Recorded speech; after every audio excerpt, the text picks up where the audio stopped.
Hello and welcome to the Baka Gaijin show. I'm your lovable rascal of a host, Freak, and with me, as always, is my freshly inaugurated co-host, President Kevin Faulkner.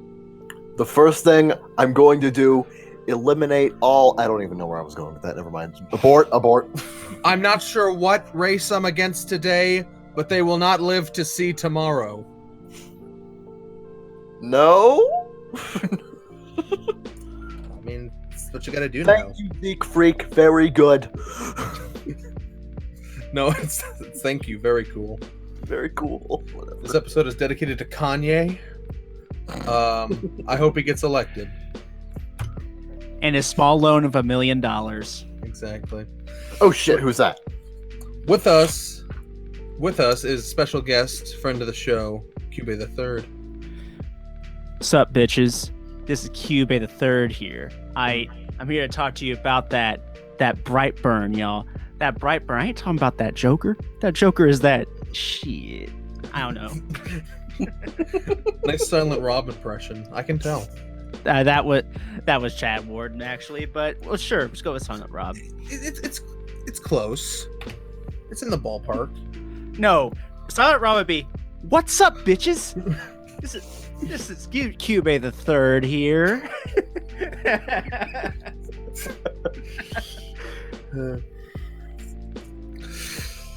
Anyway. I should mention that I don't live too far away from him, by the way.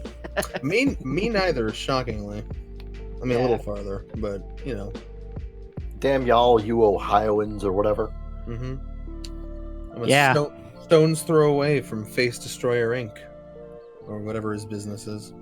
Yeah. Yep. Face Destroyers. Oh, there's multiple now. Yeah, Face Destroyers United, y'all. Yep. Any Face Destroyers out there looking for work, we know a guy. Yeah. Yep. So, Kevin, what have you been up to lately? I started Demon Slayer and I haven't gotten back to it. Fuck, I'm a terrible human being. I saw that. You've been stuck on episode 6 for like a week and a half. About a week. Maybe a half. I don't know. But yeah, that's definitely a thing I need to get back to. Fuck. Yeah. It's not like we have an episode coming up on it. Wait. Well, you can't just say these things. Oh, what? No, you don't say these things. Last couple of weeks since the last podcast episode have been kind of uneventful for the most part, with a couple of exceptions. I saw the Sonic the Hedgehog movie. Oh, right. So have I. Oh, hey, common ground. Yeah. Now you can finally be friends. Yay. Took us 6 years.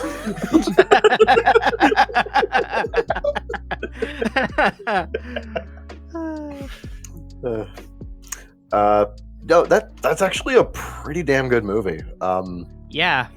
I'm surprised by how much I enjoyed it. I mean, I was going in thinking it was going to be like stupid, schlocky, funny farting bear humor kind of thing, but no, it was actually good. It did its job it's a really great movie to bring your kids to, and I thoroughly enjoyed it. And if I had a kid with me right now, I would bring them to see Sonic the Hedgehog. It was fun. Yeah. Yeah, I was expecting it to be kind of on the level of, I don't know, Smurfs. Whoa, Yeah. whoa. I was expecting like level of Cat in the Hat, not level of Smurfs. I saw that piece of shit in theaters. You saw the Cat in the Hat in theaters? Yes, sir. Oh, you poor bastard. Yeah. At least y'all didn't see B movie in theaters like I did. No, I saw it in a special needs class instead. You like jazz? We all like jazz. But yeah, the Sonic movie is a ton of fun. I ended up seeing it twice that day because I did not want to go home yet. it was less. It was less. I really want to see Sonic a second time, and more so, I don't want to go home yet, and this is the best I can do right now. So we just kind of went back into the theater. No other good movies to sneak into, or just not really. I mean, did I really want to watch Birds of Prey? I mean, yeah, we could have had that comparison episode. So. Guys, F's in the chat for Birds of Prey. You get some F's in the chat, y'all. Sure.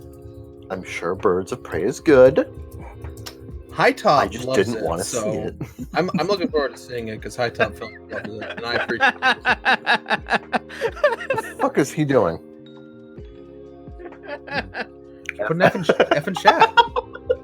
Yeah, F's in the chat. Yeah. Yep.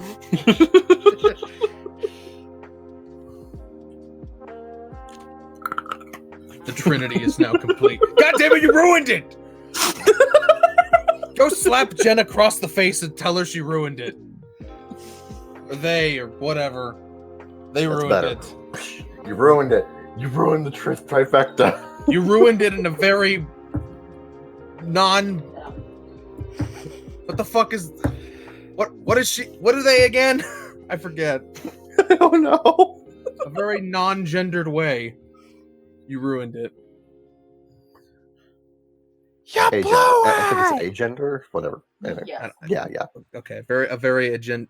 That doesn't make sense in a sentence, though. Whatever. Mayonnaise. Point is, you ruined it. Anyway, no, Cube mayonnaise is not a gender. You still remember that pic? Oh, you still remember that cosplay from Colossal Con, don't you? Yep. Oh, that was a fun con. With a spicy enchilada. I've taken to calling things that are not spicy enchiladas just to annoy people. I'll eat a quesadilla and be like, that's a spicy enchilada. And then be like, wait, no.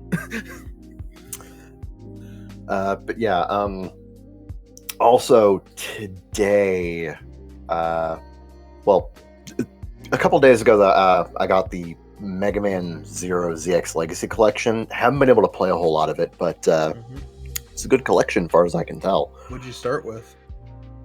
Mega Man Zero, duh. Okay. That's the only way to start is with Mega Man Zero, then Mega Man ZX, and whatever. Why would I buy a collection of games in a sequential order and not start with the first one? I don't know, Kevin. I'm used to people asking me if DR2 is essential to the storyline. Okay, I don't know. This is a very good point. Okay, yeah. I can't make assumptions anymore. People are just too stupid. What are you pointing at, Sama?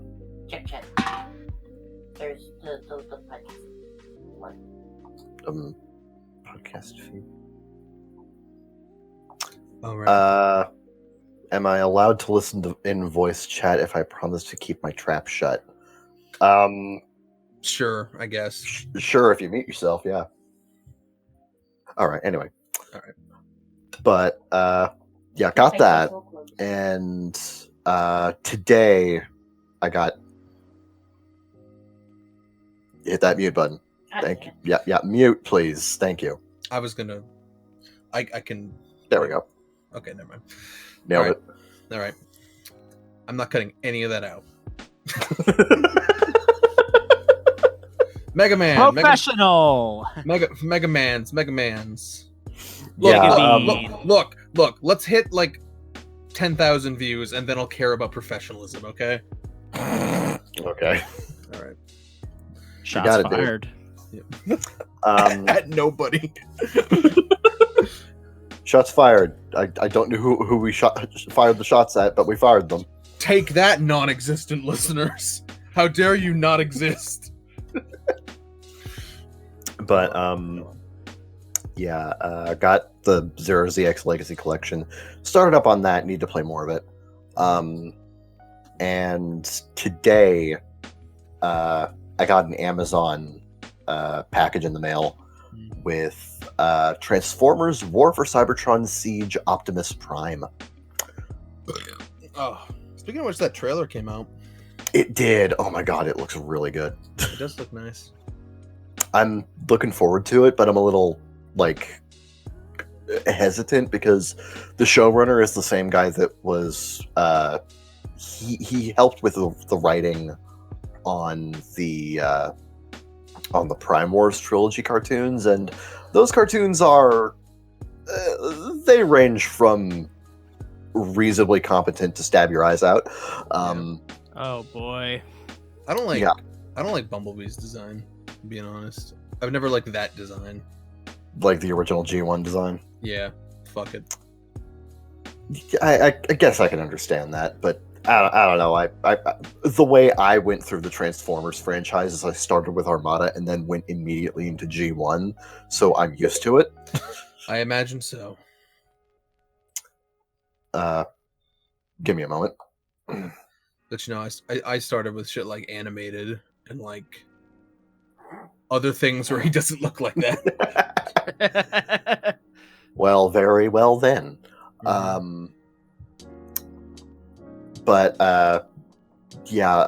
Siege Optimus this is a friggin' amazing toy, honest to God.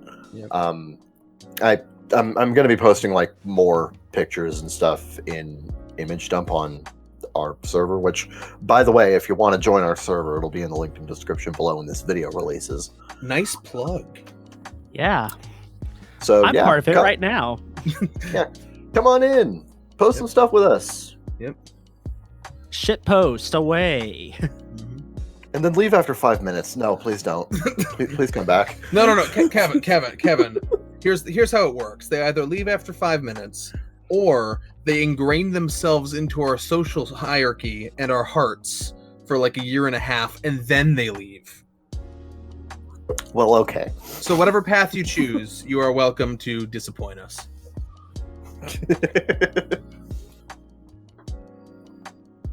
But I've not really been doing a whole lot. That's about it. Also, I'm eating a bag of confeito. Oh, you mean confeito? I will fucking murder you. What the fuck?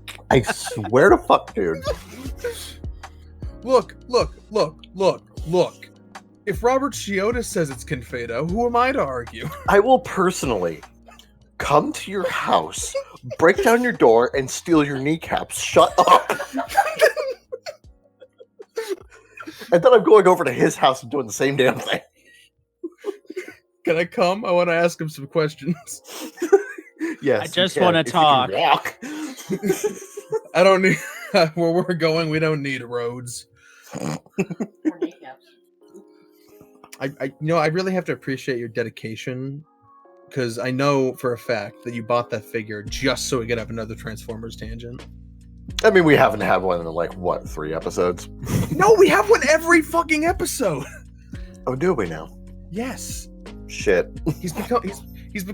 It's like he can't smell his own shit anymore. It's like He is this podcast's VZ Mark II. Shout out. Exactly. Is this a good thing or a bad thing? I don't know. It wasn't my metaphor. I would say it's a good thing. VZ's Okay, cool good. peeps. So. Yeah, he is. Yeah. So what you been up to, Zeke? What have I been up to? Oh, right. I rewatched all of World Trigger in the past week and a half. That must have been fun. It was interesting. It was Okay. fun. I had fun. I liked it a lot more the second time. And now I'm reading the manga chapters they didn't adapt. Probably, Or that they have yet to adapt, rather. Oh yes. Yeah, isn't it that coming back? Yeah, it's coming back at some point. Would have found out at Anime Japan, but unfortunately, the coronavirus beat the shit out of it. So that's not happening. Oh. F's in the chat for Anime Japan. Okay. There we go. I'm gonna do it all in one line this time, though. I don't know what that apostrophe was doing there. I can't wait for every single anime company to flood Twitter with all of their announcements at the exact same time they would have had them anyway. Boy, that's going to be a hell of a thing. Yeah. I'm just imagining the fucking ANN staff with their rubbing their hands together like they're flies, like.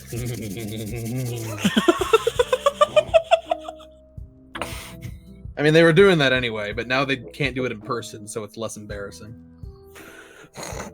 Then again, that would imply that they're excited about anime, so I don't know how true that would be. Right. Yeah. I'm getting caught between like 3 different insults.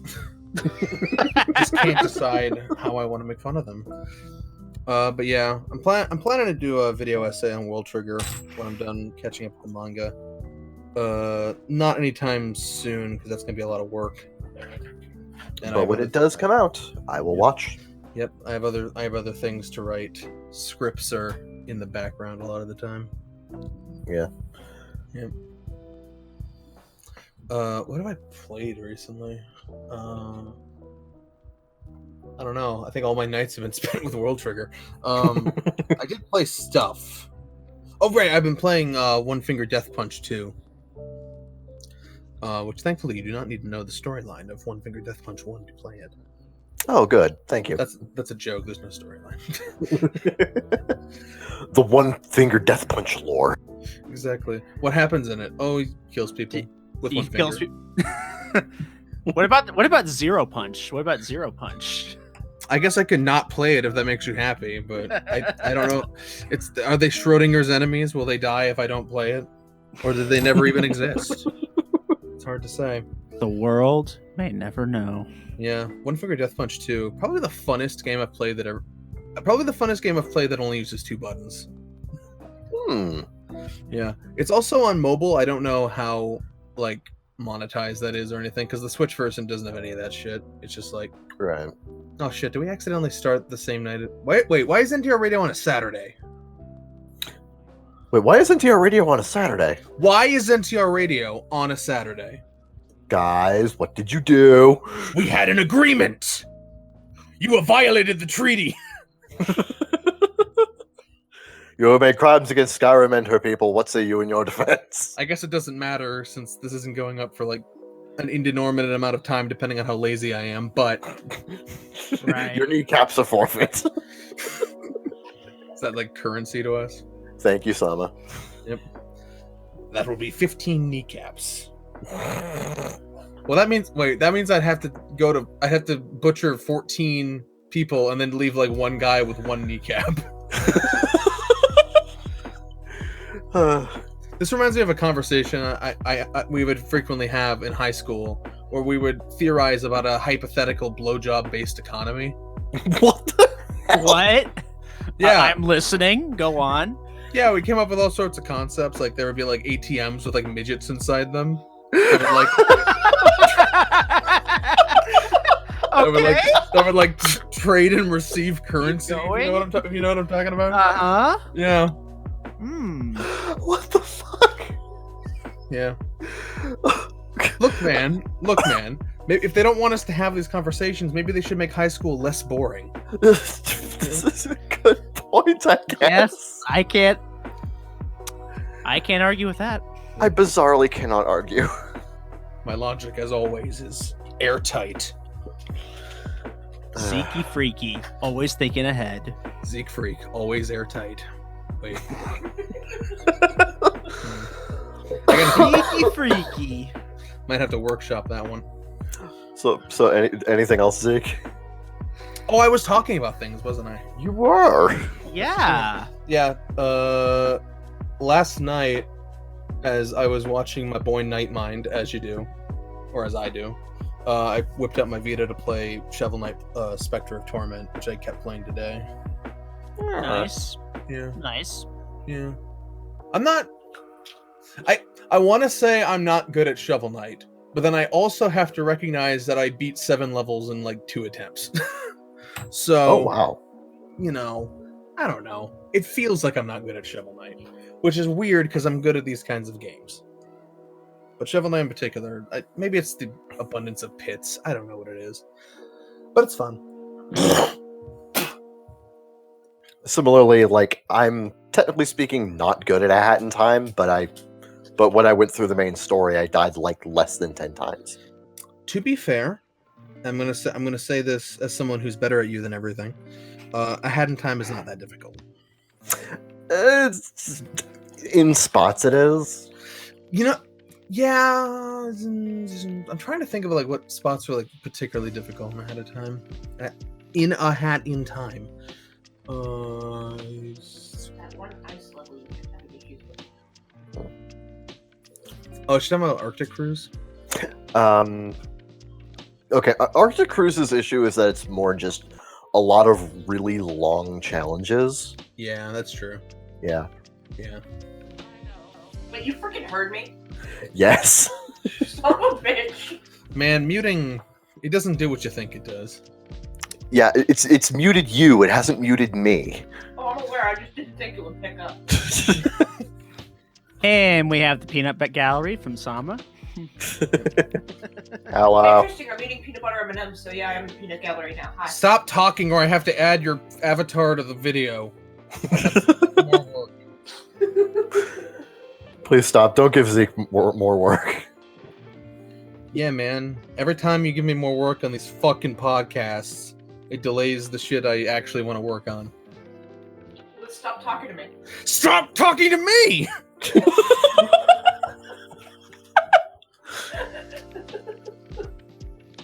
We good now? I've never been more tempted to beat the shit out of someone from 8 states away, but, you know, these things happen. Are we done now? Jeez. Are we done? I'm good. Yeah. I'm good. What are you talking about? Yeah. Hey, if you good, what have you been up to? Oh, yeah. Well, I've been doing a lot of things, like preparing for my revival of my own podcast, Otaku Midnight, which is coming back probably before or after this podcast comes out. Who knows? Maybe an episode is out right now. Ooh, Schrodinger's podcast. Yeah. Yep. And I've been keeping up with some anime. The only anime I've been keeping up weekly is Magia Record, and it's pretty good if you want my honest opinion. Mm-hmm. You know, despite it being a Mobage adaptation, honestly, I like it. And for old anime, I've been going through the Shakugan no Shana series. Right, yeah, I remember that. Yeah, I gotta say, this took me a few tries to get into it because I gotta be real. The pacing, at least in the first couple of episodes, really, really sucks. Yeah. That's really the only thing. And I guess it's one of those things like you just have to be in the mood or not, or maybe it's my ADHD, who knows? But No, I was gonna say I felt the same way, but I also have ADHD, so I don't know how relevant that comment is. But I gotta say, overall, I really liked it, and I'm gonna be starting on its second season as soon as I get around to it. I heard 3 sucked. Now, what's your opinion on that, Zeke, as someone that's been through it? 3 is my favorite. Oh wow! And Really? yeah, it's another one. Yeah, another one of those situations, Kevin. But I will say that I think season 3 has probably the highest highs and lowest lows. So depending on what you value in the story they're telling, I could easily see it being something that someone's not into. Right. But for me personally, the things that I really liked about it stuck out a lot stronger to me. Right. I'll keep that in mind, you know. Yeah. Just asking you since, you know, you've been through the show, like, back in the day, so... Yeah, it was a while ago. That was like 6 years ago, maybe. Yeah. Spent some time. What was the other shows I've been watching? Oh, yeah. And because this dork named Kevin would not stop bugging me about it, I finally saw the movie Bumblebee. And that movie was fucking amazing. I love Bumblebee so much. Yes, it was so good. I had a lot of fun watching it, especially that my favorite part of the movie was when Bumblebee just straight up like crushes that bitch's car. That was fucking great. Yeah. The entire like pranking the bully scene is actually really fun. Yeah. when Bumblebee tries to what does he do? he tries to TP their house, and he just crushes the toilet paper. Oh man. But yeah, crushes it and throws it everywhere. Just yeets that motherfucker, the whole package, over a tree. Yay.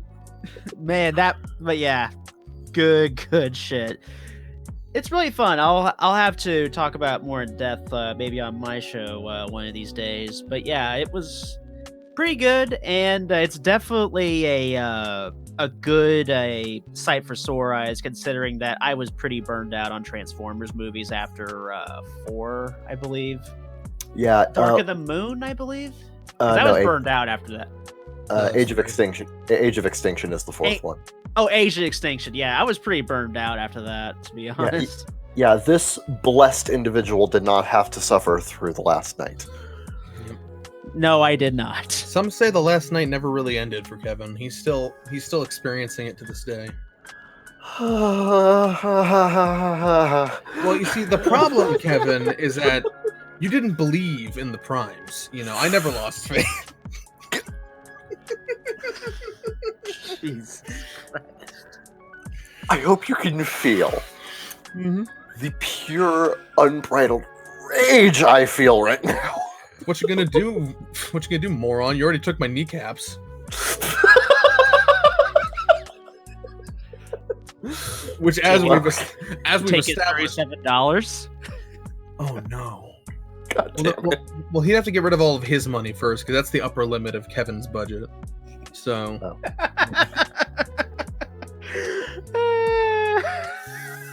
Fuck. It will never die. Yeah, you know, it's like a magazine. You can only fit so many bullets in there, you know. Right. Yep.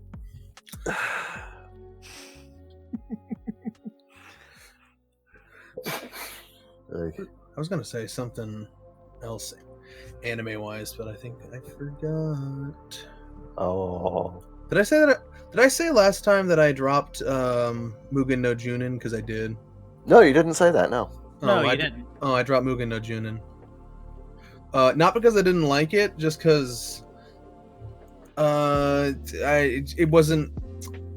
It was just something I kept. It was one of those situations where I just kind of kept forgetting to watch it week to week, and now it's been like 5 weeks, and I'm just like, I guess I've dropped it. You know, if I can't like have the motivation to actually go do that, then I guess I've dropped it. But it's not like I lost interest or anything. Although to be fair, it was a little difficult to follow. You know, I think I talked about before how they're cramming 30 volumes into 24 episodes. So, you know. Oh shit! I remembered another thing that I did in the last week.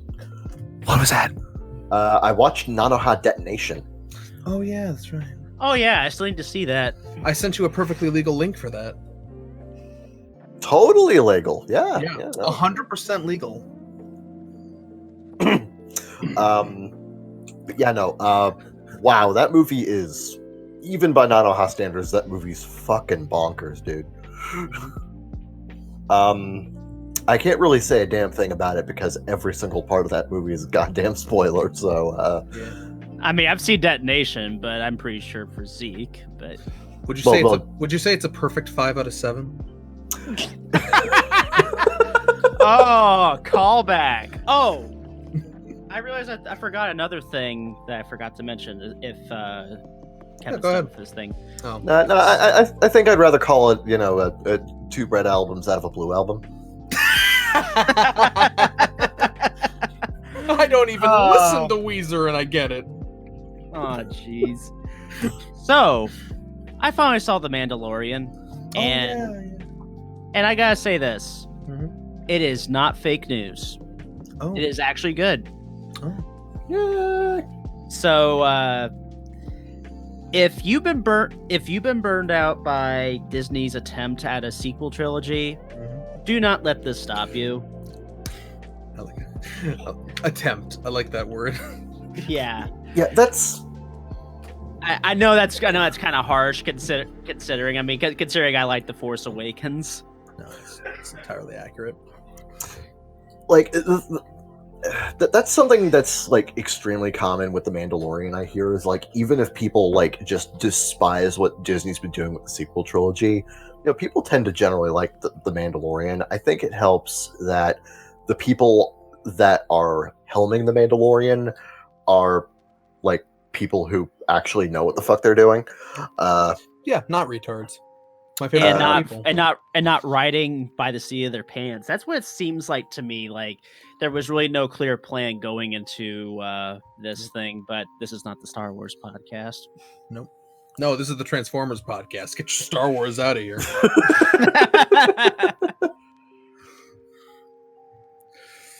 No, how are people liking? I know it started already. How are people liking Clone Wars season 7? Does anybody know? I have no idea because I haven't seen anybody I know watch it. So, I don't know. I'm assuming it's good because it's Clone Wars. Yeah. Got that pedigree. If they ruined that, I guess I just wouldn't have faith in anything anymore. Yeah. Anyway. So I just stared into the abyss. The abyss was starting to stare back, and I said, fucking pervert, get out of here. I hate it when that happens. I know, right? Fucking abyss gaze. And unfortunately, Kevin has not finished Hollow Knight, so no Made in Abyss podcast that soon. Yep. Not with Zeke involved. Nope. Yeah. Yep. He was trying to tell me about something earlier about that, and I was like, I'm not legally allowed to acknowledge that. But have you heard of Christopher Larkin? He's the composer of Hollow Knight. Yeah. Yeah. Well, I think every human being knows that. Well, I thought every human being knew who Kevin Penkin was, but apparently not. It's so funny. Like in the middle of your sentence, there was just like this static, like. Zzz. I could add that actually. That'd be cool. Well, now that I've said that, I've ruined it. So. Oh. You can always edit it out and try. I can always edit out my edit and re-edit the editing. That sounds like work. Fuck it. Yep. So, is that about it? I think that's about it. I'm racking my brain for a sec here, but yeah, that seems to be the word of the day. Right. Yep. So we will see you in the next segment of the Baka Gaijin show, where we're talking about two very different yet somewhat similar yet very different movies. So see you then.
Welcome back to the Baka Gaijin show. Today we're talking about two movies. We're talking about Joker, and we're talking about 2018's Brightburn. It's 2019's Brightburn. I think I know when Billie Eilish's Bad Guy came out and soared to the top of the charts. Yes. The year 2019. The year of our Lord. We can settle this with a fist fight later. Anyway. We're here to talk about these two movies. We're here to perhaps compare and contrast these two films. Yeah. So in that vein, I don't know that if it's going to be cleanly split between one and another. We might go back and forth. I don't know. Yeah. But whatever anyone wants to start with, that'd be great. I guess I'll let Kevin lead this off. Movie's good. Movies are okay. They could be a little less movie, if you know what I mean. But I feel like their moviness is kind of what makes them movies in a way. Yeah, true. Okay, it sure is a film. Yep. As I said last night. So, oh man, Brightburn. Oh man, I am very mixed on that movie because I like the premise a lot. Yeah. The whole Beware the Superman, taking the Superman origin story and making a horror movie twist on it. I do like that idea. Mm-hmm. My problem is that this movie stops just short of being great. Yeah. It just doesn't really fully explore its concept to a satisfactory degree, and it just leaves off on an incredibly unsatisfying note. Like, it just frustrated me by the end because it's just like, oh, I want to like you so bad, but damn. Yeah, there were some parts that I was definitely like, okay, this could have been a little bit better, but yeah, that's pretty much my opinion on Brightburn. I mean, it's good, but I think I think we'll save that till the end. I think. Yeah, I like Brightburn quite a bit. I think I have, like I said in the chat before, I have like maybe one major issue with the film, which is that it is very clearly more interested in being a horror film than being a character study. Yeah, I saw. Yeah, that's how I felt about it, and I like horror movies.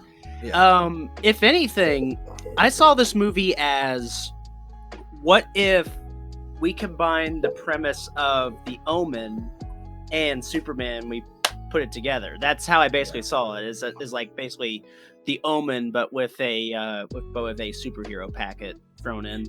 Yeah, I can definitely see that. But like, even then, it very much lacks in terms of character writing. Right. I don't think it's complex or anything, but I think for what it is pretty well done, and I think that's mostly on the strength of the acting. I actually think the acting in this movie is really good. Yeah, one thing I'm absolutely going to praise here is Brandon's actor. Yes. Oh yeah, he's great. Yeah, he was wonderful. He played a good psychopath for sure. Sama said the exact same thing. Yeah, this is that kid's first major role too. I'm really hoping it gets more work because he is talented. Yeah. Anyone else think they intentionally named him Brandon after Brandon Ruth, or am I just imagining that? That's something I might have to look into, but that would be kind of funny. Yeah.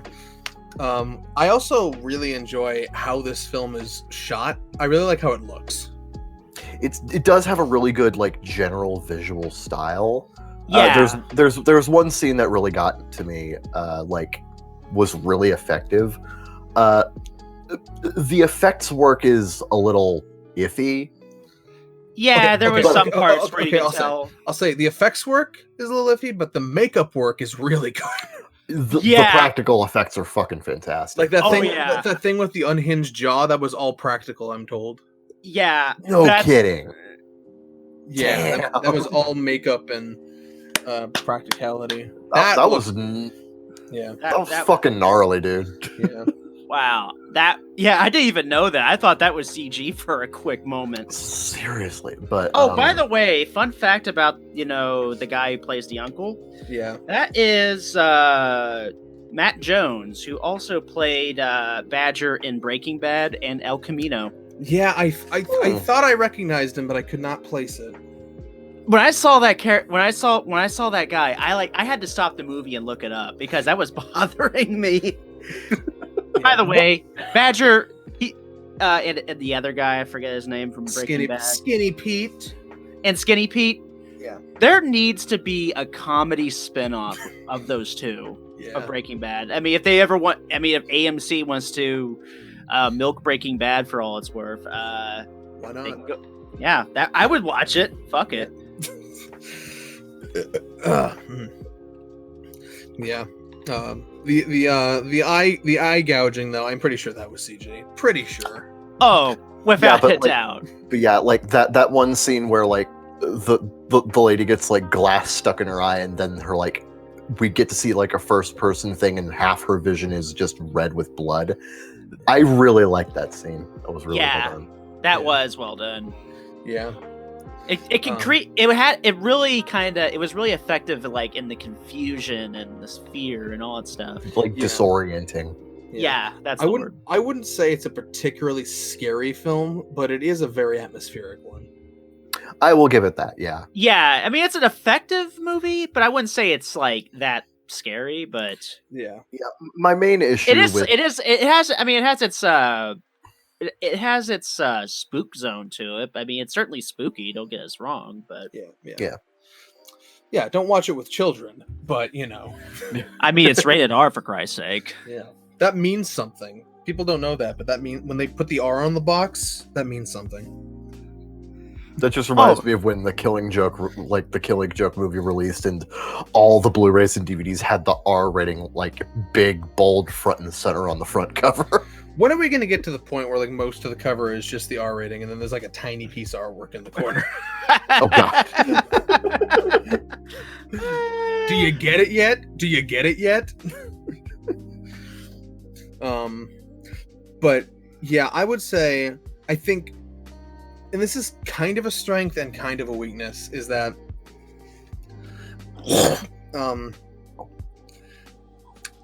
because they want to make Brandon so unsettling, that what exactly is happening to him is kept pretty ambiguous. You know, is it the ship controlling him? Is it something the ship awakened in him?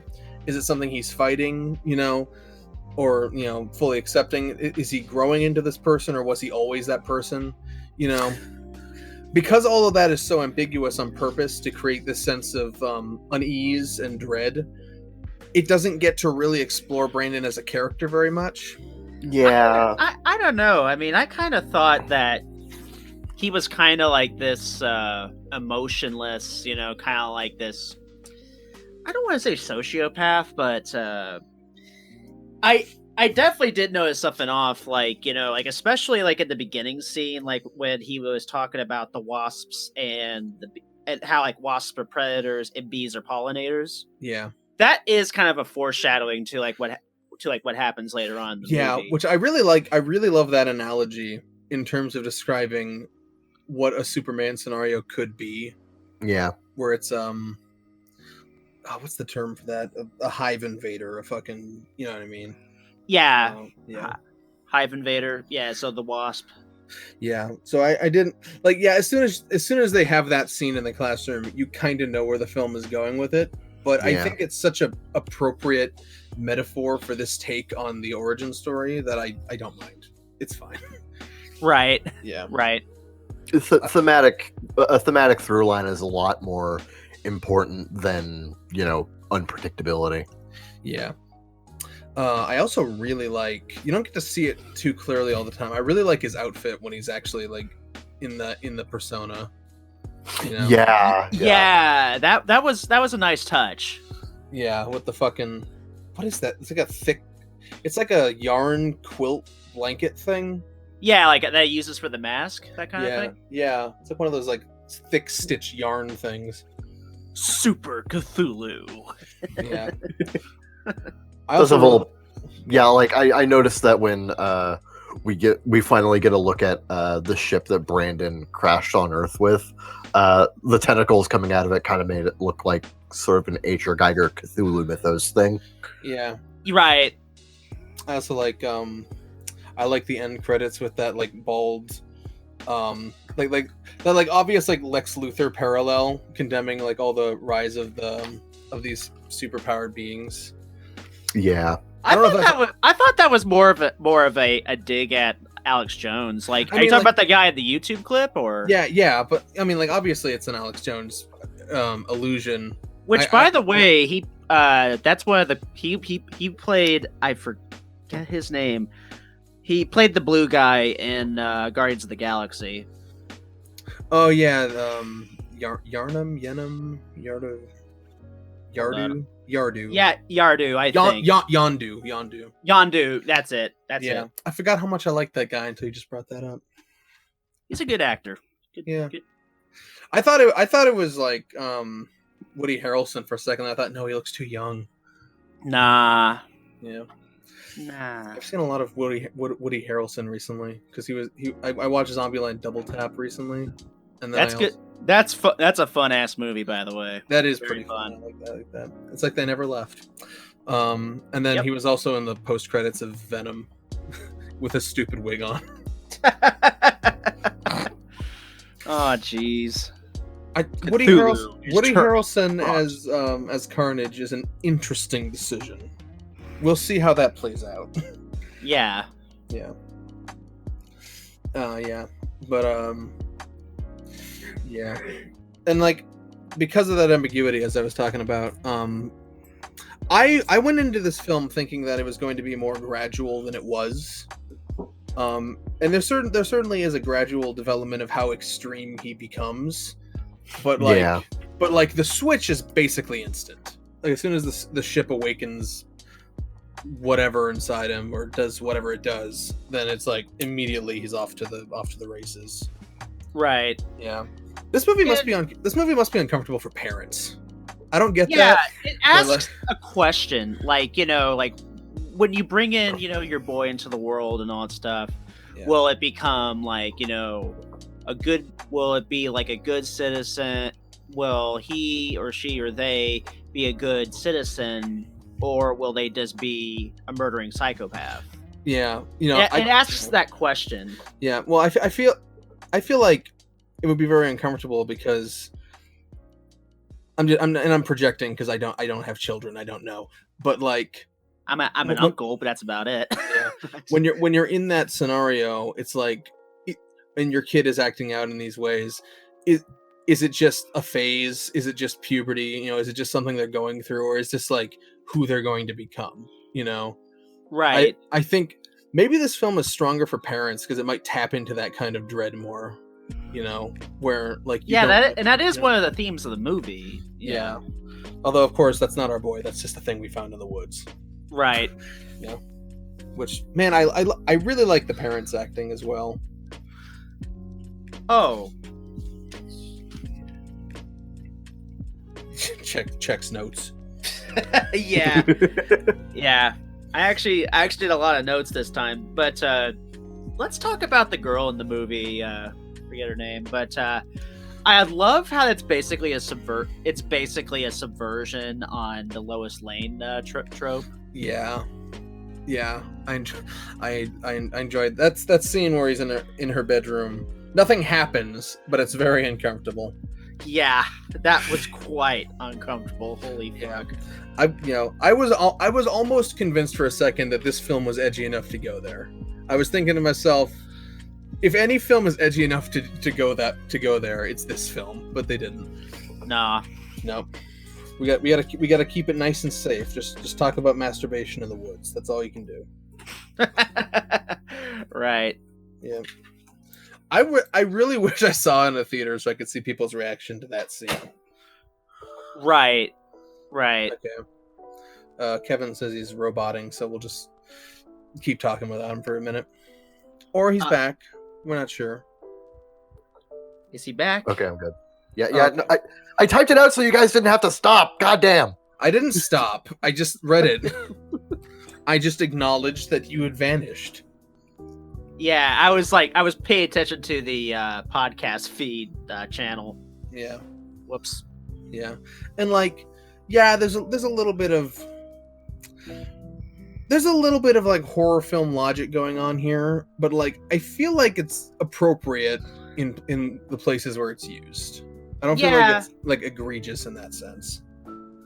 It's mostly either because they have no idea what they're dealing with, and they think it's like a normal situation when it's not, or they really want to believe in their kid. It's one of those two things. Yeah. Yeah. And I love how the father kind of catches on to his bullshit, like kind of almost immediately.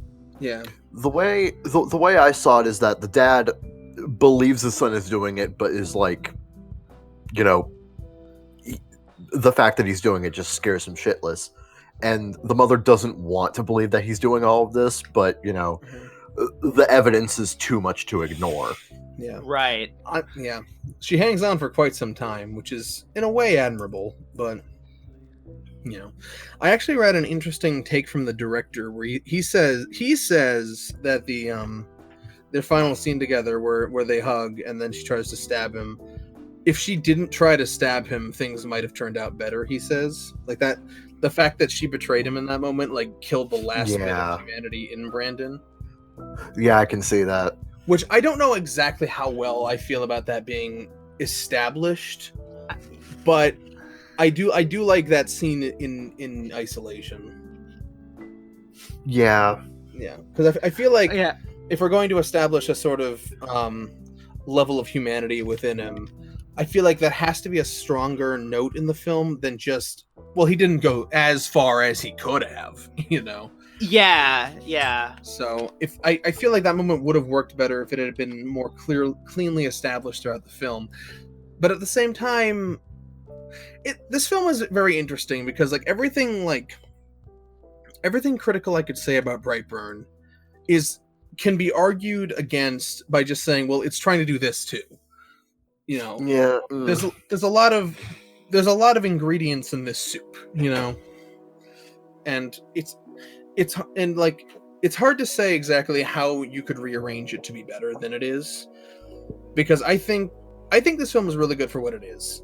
But yeah, that's what I think too. Yeah, but when I'm criticizing it, it's hard for me to necessarily say, oh, they could have just done this and they could have just done that, like I usually do when I criticize things, and I'd be like, well, it would have been better if they did this, and that. Here, it's kind of like, well, it's like you take puzzle pieces out and then the whole puzzle changes, and you're like, well, you know. So considering I don't know how well you can. I don't know what you could do differently with that premise, though. Yeah. Well, my main thing, like I said earlier, is make it more of a character study. Yeah. But then you take away the ambiguity that leads to this intense dread feeling that makes it more of a horror film. So it might just be personal preference whether you prefer this, whether you would have preferred this to be a more in-depth character study like Joker, or whether you prefer it as sort of like a loose concept straight horror film, which is more what it is.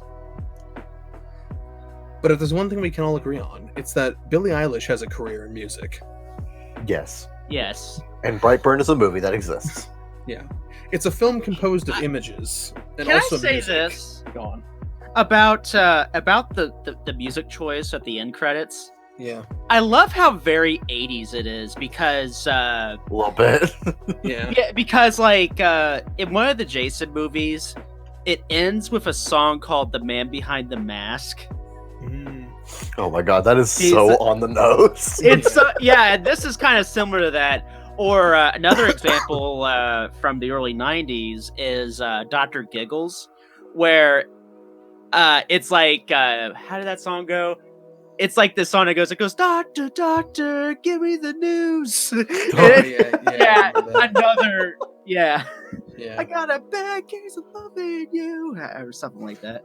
Yeah, I love it. That's the song. Yeah, I guess. I love when licensed music is so obviously apropos, you know. Right. Like Fallout's theme, I don't want to set the world on fire. By the Ink Spots. Which that's always interesting, because for the first two games it was maybe by the Ink Spots because they couldn't afford the rights to I don't want to set the world on fire. But then when Bethesda bought it, they were like, yeah, sure, why not? Fuck it. we have money. We got some fuck you money. Let's go. Yeah, that or the Ink Spots estate loosened up. I don't know who's in charge of the Ink Spots. Hope they're not as dickish as Prince's estate, but you know. Oh yeah, with the gold experience. That's right. Prince's estate ruined JoJo localization for all time, and I'm not going to get over that. Sama says, the worst thing you can say about a movie is, yep, that's a movie. Not hate, not love, just apathy. Yep. Yeah. That's right. To be fair, I'm not saying that about Brightburn. I like Brightburn. Yeah, no. I liked it too, but I kind of like, the other movie we're going to discuss a little bit later, just a tiny bit more. Yeah, which is probably, kind of why I wanted to do Brightburn first, because I feel like if we did it second, we might not go as in depth with it. Right. Yeah. But I think that's enough for now. We can talk about Joker. Okay. So, Joker. The movie that apparently was supposed to cause a riot.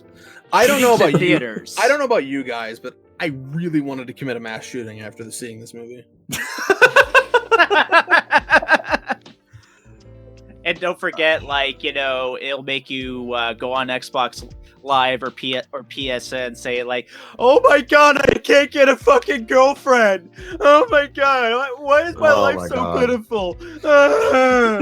Which is so funny because so little of this movie is about anything like that. Yeah, it's not an really incel movie. Yeah, I never saw it as an incel movie. Now, 50% of this conversation now, as I predicted last night, is going to be more about the discourse around this movie rather than the movie itself. Because there's some people that say that this is a school shooter's manifesto that made into a movie, and I'm just like, that ain't. I mean, whatever excuse you need to have to not feel sympathy for other people, that's fine. I mean, this movie is really more progressive than people give it credit for. Well, what I really love about those people is that they're completely ignoring the central theme of the film, which is that people have to have empathy for each other. Yeah. And and their response to that is saying, "Well, I don't have empathy for those people, so this film has a bad message." And I'm just like, white male rage. Well, it's just because. I got something to say about that. If you break it down to its bare essentials, it's basically the movie going, "We should feel empathy for other people," and then the people in the discourse going, "No." It really is, because and I'm just like, well, that's a take I can take super seriously. The movie's about how society does not reward empathy, and it it's fundamentally unfair towards people with mental disabilities, and and as well as the fact that there's a massive class divide, and and with that class divide comes a massive ideological split, which only really compounds matters. And a lot of these people are just throwing all that away and just looking at the fact that the main character is white, male, and angry, and just saying, and is the Joker.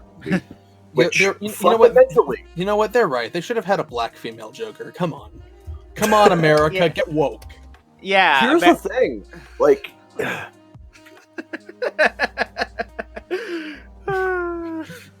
honestly, in my opinion, the people who look at Joker and see stuff like an incel movie or a white male rage movie or whatever, they're the exact kind of people that Joker is trying to tackle as an issue. Yeah. They're the people that Joker is about. That they're the ones causing the issues. Yeah. And they're only really making the message behind the film, it's really just kind of proving the whole point of the film. Yeah. Right. That, people such as Arthur Fleck don't really get the empathy or the needs or the help that they need. And, that can, in many cases, result in disenfranchisement, not just with society, but with humanity in general. Yeah.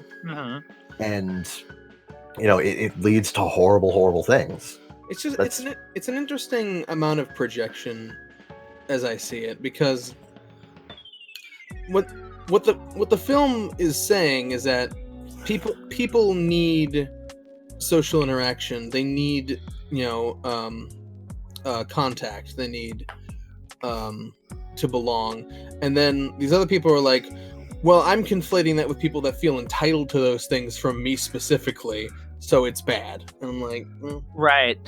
There's a lot of very personal projection going on with this movie. Right.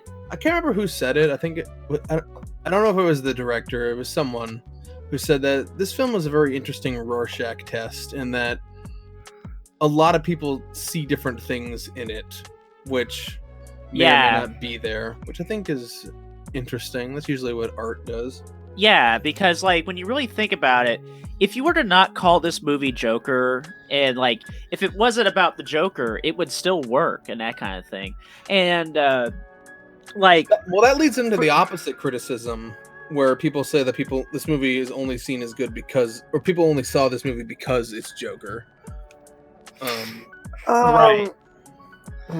Kind of right, but I can get why they would say that. I get it. I mean, it's brand recognition first and foremost. So yeah, I get that, but I also think the fact that it's the Joker is culturally significant, because that means something that already means something to people that the film doesn't have to waste time establishing. You know, when you say, when you have a take like our society has the potential to produce Jokers, that's a very striking thought that wouldn't really, if the Joker didn't exist, or if this was very obviously not the Joker, it wouldn't have that same impact, because it's like, well, our society has the potential to create angry clown people, and it's like, that's a little bit less, that's harder to buy, because we've had 80 fucking years to buy the Joker's existence. That's an established concept to us. So when you posit that we are creating things akin to the Joker through our lack of empathy in our society, then that's an immediately striking thought. The film doesn't have to waste the time to try to create a new concept for. Yeah, Sama says, who wants to watch a realistic depiction of someone losing their mind in front of them without the reminder that it's a particular fictional character?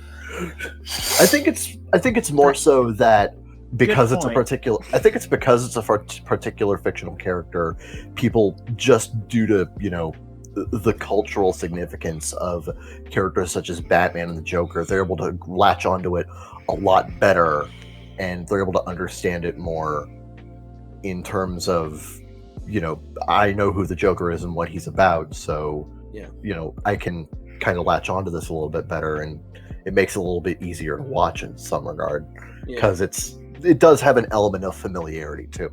Yeah, I also think that the setting of Gotham is also important, because it's one of those things that we take for granted with most Batman media, that like Gotham is full of crime, Gotham has this sharp class divide, the Gotham's elite, you know, and like when the focus is on Bruce Wayne, when the focus is on Batman, it's all just kind of played off like, oh yeah, there's the elite, and you know, there's a bunch of criminals, and there's, you know, the city's all dark and brooding and whatever. But like when you see it from the opposite perspective, you see it more as a problem. You know, it's not brushed aside like it is in like a lot of Batman media. Yeah, that's one thing that, like, I really like stuff like, you know, Batman the Animated Series and the movies they're in, like Mask of the Phantasm and whatever.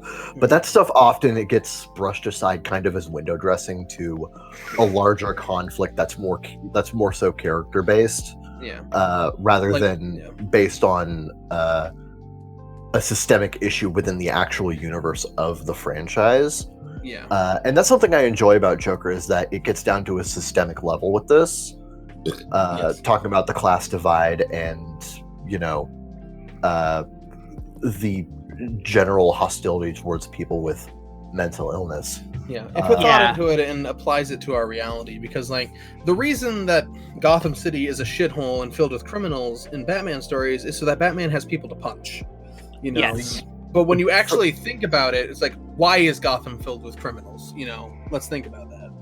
For the record, I really like the plot device of Arthur's journal throughout the film. And there is one scene in this movie that just hit me really fucking hard on a personal level. It's somewhere in the middle of the movie where Arthur's struggling with his own mental health problems. And he's trying to write stuff down inside of his journal because, you know, he writes everything down because, you know. And what he writes down in the journal at one point is, and I remember the exact wording of this, it's hard to forget. The worst thing about having a mental illness is that people expect you to act as if you don't. Yeah, that really hit me too, and I'm really glad that you brought that up, Kevin. Oh man, that got to me too, because man, when Jake when my friend and I saw this movie together, one of the things I gotta say is, after we were done with the movie, we had a 30-minute conversation just on how society treats mentally ill people and mental programs being cut, and that's a real issue going on today. Yeah, because a large part, because like the entire film is like, just... for example, that one part with when Joker's when Arthur Fleck's psychologist brought up, the fact that by the way, our program's getting funding cut and all that stuff. Yeah, because that this movie is just a very fascinating character study movie, because it really is. I goddamn, there's a lot to talk about here. Just, it's a lot to unpack. Seriously though, God. Thanks, Zeke. What? I'm thirsty. Do you have to thirst so loudly? But yes. But yeah, it's the rare. I'm not sure if this has been really done in much other media, aside from like maybe The Killing Joke, but this is like one of the only times that I've actually felt some level of empathy or sympathy towards the character of the Joker. And I think that's a very fundamental thing about this film, is that, the point is, like, yes, it's uncomfortable to watch him slowly become this, psychopathic, crazed killer, but the thing is, you're supposed to understand that there are things that we can do in our society to prevent things like this from happening. Yeah. Right. But that requires the collective action of a lot of different people from many different backgrounds, multiple different kinds of, classes, in terms of like, the elite, high class, low class. It requires a concerted effort to prevent something like Joker from happening. But unfortunately, there's just too much bullshit. Yeah. It's not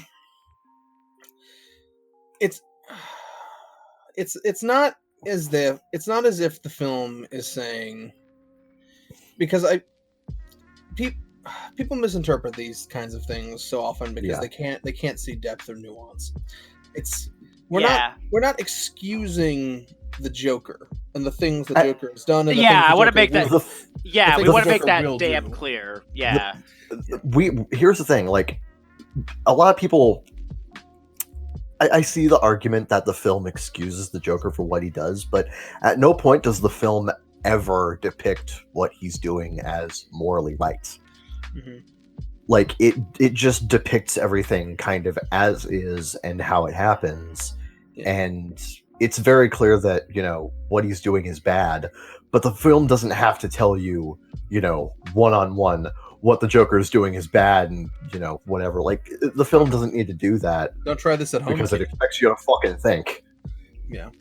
When you hear a triumphant upswell in the music, that's not for you. That's for Arthur Fleck. That's how he's feeling. It's the theater in his head. That's even reinforced in the many scenes where it's almost implied he can hear the background music. True. Yeah, like especially like when he was doing his failed stand-up comedy scene. Yeah. Or when he's dancing in the bathroom. Or at the very end when he starts humming a song that's playing outside of the context of the film. And then she asks him what he's hearing. We're like... He's like, you wouldn't get it. Yeah, it almost feels like the soundtrack itself doesn't even, like, it's something that exists in Arthur's head, which I think is really interesting in terms of exploring, because, like, so often the music in film definitely informs how you're supposed to feel about any given scene. That's its purpose. I broke that. That's its purpose. And so often we think of the music as being for the audience's benefit, because in most cases it's something that exists outside of the in-universe context of the events of the story, which sometimes it does here, sometimes it doesn't, because sometimes there's like radios or other such things. But for the most part, it really feels like what the film is going for is that this is the soundtrack in Arthur's head, and the music is not how it's not telling you, the audience, how you're supposed to feel. It's just telling you how Arthur feels. And there should be a sideways video on that.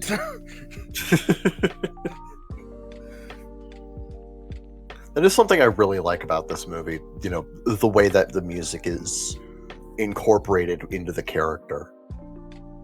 So many beautiful strings. But, gosh. Yeah.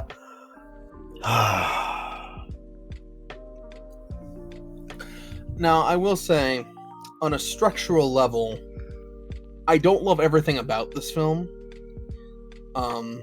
Because for one, it's not perfect. Yeah, for one thing is that, it's not a very long movie. It's surprisingly pretty short, but yeah, it clocks in at like exactly 2 hours. So, okay, I guess it's a movie, but like, it felt. It's funny how this film to me feels kind of short and long at the same time. Yeah, you know what I mean. I think that's. Go on. Go ahead. No, I was going to say that I think it's because every individual scene is, for the most part, important, but I feel like every single scene could have been trimmed down just the slightest bit more. I feel like the individual scenes can sometimes run too long, but when you view it as a whole, it's less of an issue, or it seems less than it was. I don't know. It's weird. Yeah, the editing favors a lot of lingering shots and just kind of hanging on certain moments for an uncomfortable period of time, which, you know, is probably part of the intent, you know, to create this sense of unease for the viewer. And it's not, I can appreciate that. It's not universally good or bad. Like, there are instances where I really like it, and there are some instances where I'm just like, this is a little self-indulgent, you know? Yeah, a little bit. Yeah. Generally, I like the pacing of the movie, but I will admit there are a couple of points where I was like, okay, I kind of get it now. We can move on. And only really one or two, though. And there are some things I feel like are almost unnecessary. Like, this might be an unpopular opinion. I don't get what the... Okay, I get what the point of the of his friend, the black lady, was. I get the point. I feel like we spent a lot of time for that point. You know? Yeah, and I think that's where like a lot of the incel movie comes from, that kind of thing. Well, because since it turns out, you know, that the relationship that he was having with that woman was all in his head. But here's the thing: it's not. Well, it's two things. There's my point, and then there's the point I'm arguing against. Where like the whole point wasn't that it was a woman. The whole point is that it was another person for him to form a connection with. Right. Yeah. Right. You know, I feel like people are really not looking beneath the surface on that one. But as important as that point is, I almost feel like they just spend a little bit too much time on it. Like, there are so many of her scenes and shots of her that don't really add anything to the film. They just kind of exist to reinforce this point about the necessity of human connection. But, like, I don't know if we needed to waste that much time on it. And you know how like she slowly just kind of drifts away from Arthur after a point. Yeah. Right. Like the scene where it's revealed is nice, but like everything before that just feels like kind of not waste. Yeah, kind of like a wasted time. Like, you could remove a lot of that stuff without really affecting the overall story. Right. Yeah, I guess probably. Yeah. And that's probably one of my bigger complaints. Is just that it just felt unnecessary. But considering that that's like a bigger complaint. Yeah. Well, I mean, like, it's one of those things that is easy to dismiss while we're talking about it after the fact. But as I'm watching it, I'm just that was what I was thinking as I was watching it. Where I'm just like, yeah, I can understand that. But like, yeah. As a whole, I think Joker, as a film, really comes together pretty incredibly. Yeah. It's a hell of a movie. It's absolutely worth watching. It's uncomfortable, but like, I feel that there's a lot of very critical things that need to be, that the film takes a critical look at a lot of things that need to be addressed in our, current society in terms of economy, mental illness, which is funny and because whatever. this film takes place in 1981. But yeah. Well, it's still relevant today too. Yeah. Yeah, the point is that like this kind of thing is just kind of, it's always been here. Yeah. It's just that, it's gotten worse. Yeah. Yeah, I can see that.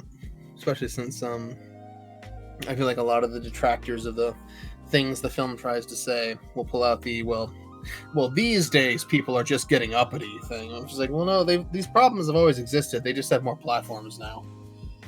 Okay, one thing I do want to ask you too. Shoot. What do you think of the character of Murray Franklin? I think he's kind of an asshole for kind of just mocking him like that. I like that I like the exploration of this parasocial relationship Arthur has with him. Yeah, I like that too, because he saw him as kind of as a father, that kind of thing. Yeah. What I find interesting about Murray is that he's shown to be an intensely hypocritical person. Yeah. Because he spends the entire film dogging on Arthur, kind of opening him up to ridicule, treating him very poorly on his show, and just publicly mocking him. Yeah. But at the end, when him and Arthur finally have that moment on the talk show between the two of them, he feels like he has the right to tell Arthur how to feel about all of this stuff, and how not everybody in the world is bad, and try to be like the reasonable authority figure here, when he has only really been contributing to these issues that Arthur has been having, and he's no better. Right. It's really, like it's rather incredible. For a guy who's not Harvey Dent, he's rather two-faced. Yes. But no, like, even just in a more broad, like, obviously the father thing is very apropos for Arthur, but even just in a more broad sense, when we're talking about human connection and parasocial relationships, like, that shit happens with normal people too, and like situations. I can totally understand it. That one meme about the kid by the cardboard cutout eating cereal is like, this is what listening to a podcast is like, Like, it's not wrong. It's like having friends, which is like, is both a good and a bad thing, because in certain situations it can that's the whole reason I call it parasocial, is because it feels like social fulfillment, but it's not. Right. These relationships in your head, or these because most people aren't actually crazy enough to think that, but these connections that your brain has made that you may or may not be aware of, they still affect you, and especially people that are isolated in the way that Arthur is. These kinds of things would, if this was a modern day film, it might not be a talk show host. It might be a podcast. It might be Alex Jones. You never know. Or Sama brings up a good point in terms of how this. Oh, good. You're gonna bring that up. Sama brings up a very good point in terms of how this kind of reflects society today, by saying that setting the film in 1981 cuts out the complication of the internet. Yeah. Like, I think that does help the film by allowing it to focus better on, actual social unrest, which I think is very important for this movie. Yeah. That it has that focus. Mm-hmm. That's true. I just wanted to point that out because, it's a really good thing to point out. Thank you. Yeah. I think the internet is very important to the discussion of the issues Joker brings up, but for the sake of a film, it was a smart decision. Yeah. Especially since, like, for a lot of general audiences, they might not get it, like how to fuck cyberbullying real, man? Just close the computer. Just walk away. How to fuck cyberbullying? Just close your laptop, fool. What is nigga talking about? Oh man. So jeez. You kind of, not that this film was successful at all at dissuading controversy, but it was another thing it managed to avoid by not setting it in the correct day. Yeah. Right. Nigga, how you gonna get ridiculed on TV? Just turn it off. Just turn off the telly, yo. So the problem with both of these examples is that other people can still see it. Yeah. I mean, yeah. The problem wasn't that he was watching TV. The problem was that everyone was watching that same program. Yeah. Because the reason why I wanted to bring up the character of Murray is because a lot of people misinterpret his character as actually being the one who's morally right, and not the fact that he's a massive hypocrite. Yeah. I'm sorry, someone posted a picture of Catbug and Cat Noir and Ladybug swapping outfits, and it looks so weird. Well, I need to go see that when I get the chance, but well, it's in our Discord server, which you can join in the link below. Mm-hmm.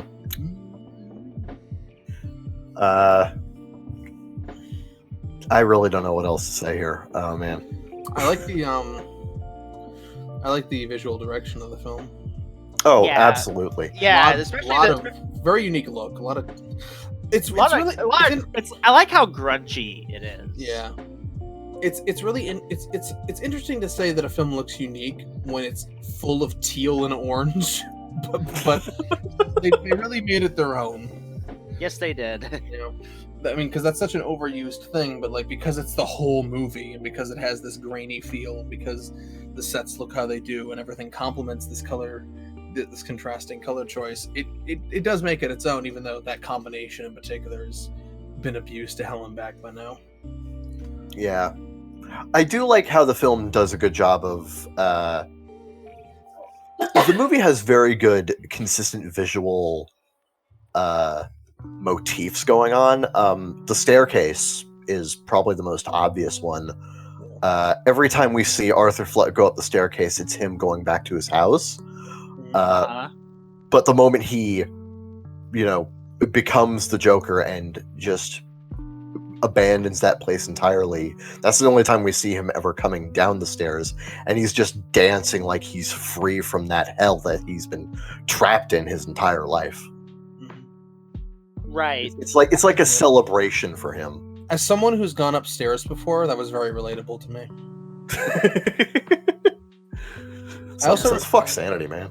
I also really like how his suit looks. You don't see a ton of it in the film, but I like how it's like red and yellow. I feel like if they did this classic purple suit, it would not have worked in this film. Yeah, it would look like a crappy cosplay or something like that. I actually got a weird bit of a Cesar Romero vibe from him. Yeah. Yeah. The 60s Batman. Right. I know what you're talking about. Yeah, we know. Yeah. Just like we all know about Melvin, the brother of the Joker.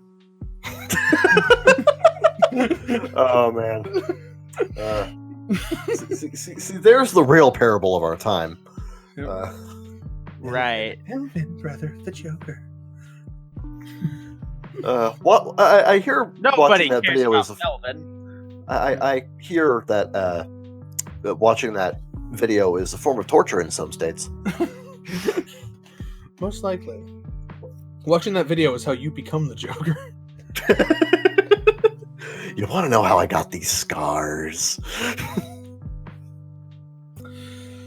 Yeah. But, yeah, it is a good movie. It's an experience worth having. It's all, yes. But, at the same time, it's not something I'd watch a lot, It's not something I'm in a hurry to go back to. Especially since, I feel like here's the thing, when because there was a delay in me seeing this film because I was waiting for it to come out on Blu-ray. Yeah. But I did not expect the memes to cover every single fucking scene in the movie. When I sat down to watch it, I thought to myself, well, there's got to be some stuff that the memes haven't shown me yet, and there really wasn't much of anything. It's more so just like the memes divorced context from the film, whereas the film gives you that context back. Yeah. That's really all there is. Yeah. I didn't really know, the scene at the end with Murray. I didn't know that scene was coming until I got to the theater. Oh man. I still remember my reaction. I freaking jumped. That had to be a hell of a shock.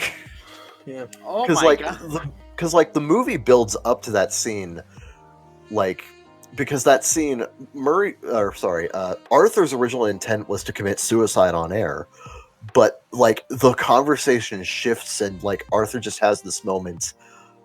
I can do one of two things here. I can either shoot myself, or I can shoot this guy and make a point. Yeah. And, he opts to shoot Murray instead, and, that's another great scene. God. Clearly, I'm not the problem here. I mean, Yeah, it's one of those situations where, you're saying all the right things now, but I just want you to shut up. Yeah. I don't want to hear this from you. You specifically, dude. Yeah. Right. Yeah. It's that applicable context thing where it's yes, you're making a good point, but I don't want to hear it from someone like you because because you do this shit yourself and you have no place to talk. Yeah. Clearly. But yeah, I don't think I'm gonna revisit this. I honestly don't feel like I'm gonna revisit this very soon either. I probably will watch it again at some point, just because it's worth. It is worth watching. Yeah, but it's also just an intensely uncomfortable movie for good reason. If this movie was easy to watch, it wouldn't have worked.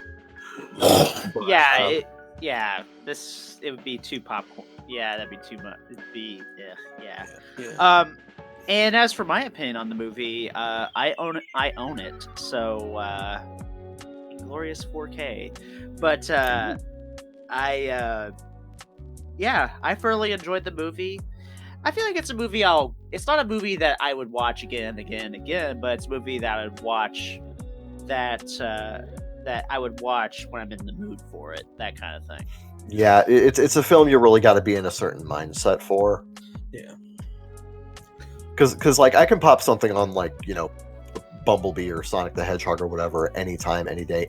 Any of the Batman movies, any of the other Batman movies, I can pop that on in whatever mood that I'm just pop it on and have a good time. Mm-hmm. But with this one in particular, it's I've really got to be in the mood for it. Did I tell you in middle school I watched The Goonies so much I wrote the entire script from memory? What? Yep. Go on. Yep. That was it. That was the story. That reminds me how I had a Game Boy Advance video of the first 2 episodes of Sonic X, and I actually memorized the first episode of Sonic X down to the audio cues. Oh boy. Did you memorize all 10 of the pixels? Yes. God, those fucking cartridges. I remember those. They were so. I watched that so fucking much. When are you gonna? Sama, I know it was bad. Thank you. When are you gonna upgrade to watching Casino Royale on your PSP? I don't know. Next, I can buy a PSP next month. I don't know. Fuck it. You can watch James Bond in glorious 240p. The way it was meant to be seen. Exactly. Clearly. Yep.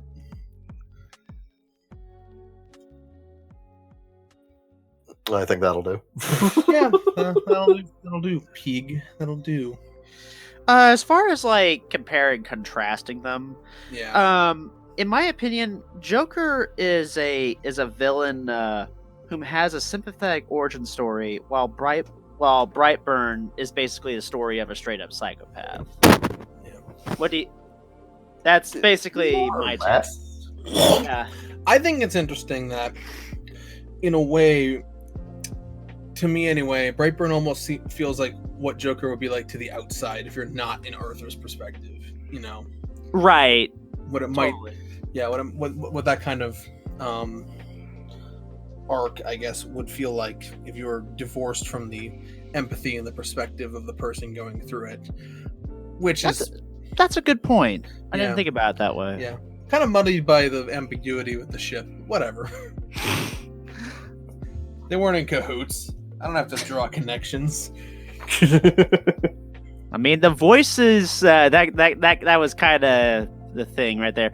Oh, one scene in particular that I want to talk about from Brightburn, and then I guess we can head to the next segment, or I guess we're done. Yeah, one or the other. No, Okay, so all right, so everyone remember. So Kevin and Zeke. So y'all remember the scene like when Brandon was in was at the restaurant. Yeah. And the father takes the gun away. Yeah. And that little power creep moment, when he hits the table, it reminds me of a drill tweet. And that drill tweet is, "Boss tells me I can kiss the ferrets at work, but no open mouth. I punch the floor so hard the screensaver deactivates." Or if I were to recontextualize that into a Brightburn thing, Dad said, Uncle gives me a present, but Dad says I can't have it. I punched the table so hard the arcade machines reset. That's perfect. Yeah, we don't really have a third segment idea, do we? No. We have an email. Let's enter that real quick. Yeah, and I mean, like, I was also going to shoot the shit for a while. Yeah, I can do that. Yeah, we can do that for the third segment. Okay. Yeah. But I have to tell Craig to leave first. All right. We'll see you guys on the third segment for this email and other random bullshit on the Baka Gaijin show.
Hello, welcome back to the Baka Gaijin show. It's the most freezing podcast on the internet. Oh, it's chilly.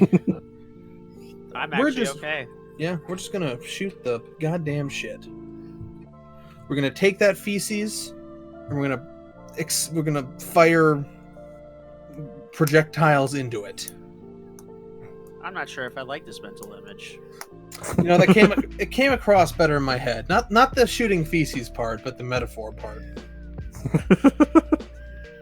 It's gonna blast it everywhere. Yeah. Speaking of that guy whose name I'm legally not allowed to mention, the PVs for Tower of God came out, and it looks pretty cool.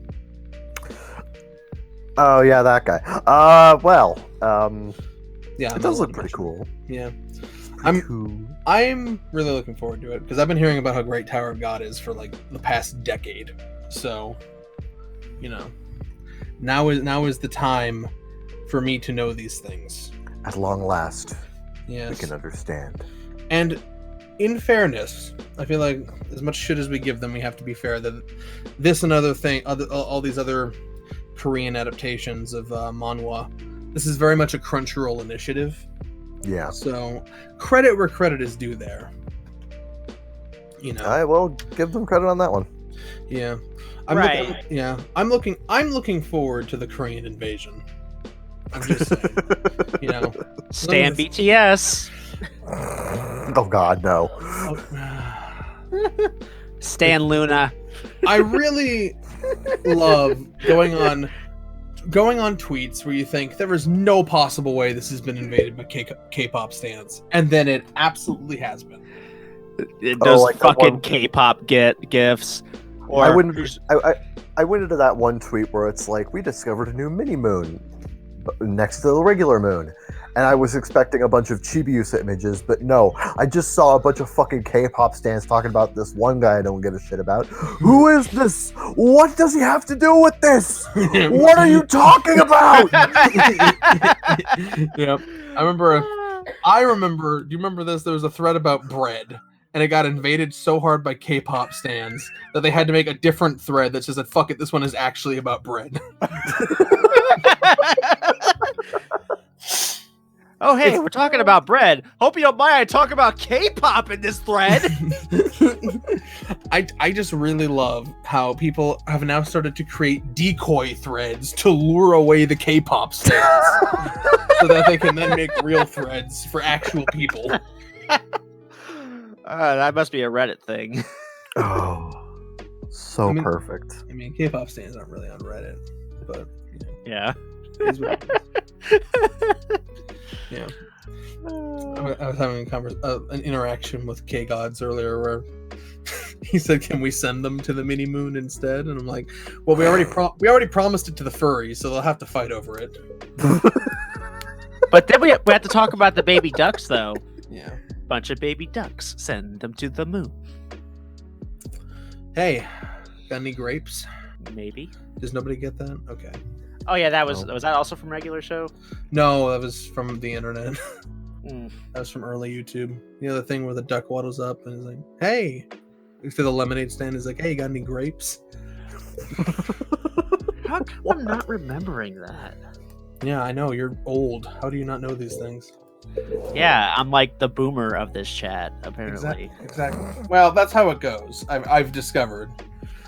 If you're over 30, you're a boomer. It's actually unsettling how many like Discord channels I've been to that are like about YouTubers or whatever, and the YouTube personality is like, I don't know, like 31, but like their audience is significantly younger, so they call them boomers, and it's just you're devaluing the insult when you do that, you know? Yeah. I mean, really, it frustrates me.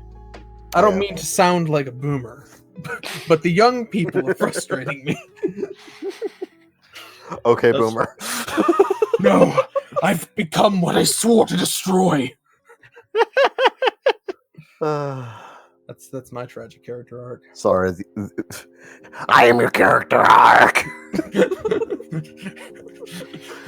I will like this.